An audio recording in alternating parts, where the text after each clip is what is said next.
ఎవరు చెయ్యాల్సిన పని వాళ్ళే చెయ్యాలి. తగుదనమ్మా అంటూ పక్కోలి పనిలో తల దూర్చి ఓవరాక్షన్ చేస్తే నడు విరిగిపోద్ది అని అంటున్నారు జడ శ్రవణ్ కుమార్ గారు. నమస్తే సార్.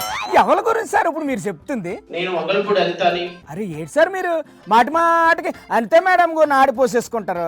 పాప ఏడు చేశారు ఆవిడ. ఎందుకంటే ఆవిడ power point presentation medical college ఇచ్చింది కాబట్టి అడుగుతాను. ఆమె మంత్రి సార్.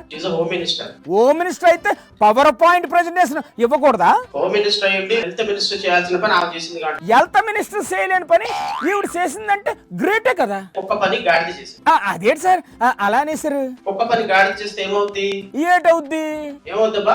నాకు తెలదు సార్, మీరే చెప్పండి కోత. నడువులు ఎరుగుతాయి. అయితే ఇప్పుడు మీరు ఏటంటారు ఫైనల్ గా? ఒక్క పని గాడిద చేయకూడదు. మరేం చెయ్యాలి? కుక్క.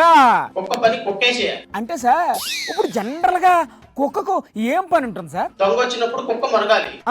మరి గాడిద ఏటి చెయ్యాలి? గాడిద ఏం చేయాలి? బరువు వేస్తే తీసుకెళ్ళాలి. ఇప్పుడు అనిత గారు పవర్ పాయింట్ ప్రెజెంటేషన్ ఇవ్వడం తప్పు అంటారా? హోంశాఖ ఉన్నప్పుడు ఏం చేయాలి? పోలీసుల పనితీరు ఎట్లా ఉంది దాని మీద పవర్ పాయింట్ ప్రెజెంటేషన్ ఇవ్వాలి. కానీ మెడికల్ కాలేజీల మీద నీకేమమ్మా పవర్ పాయింట్ ప్రెజెంటేషన్?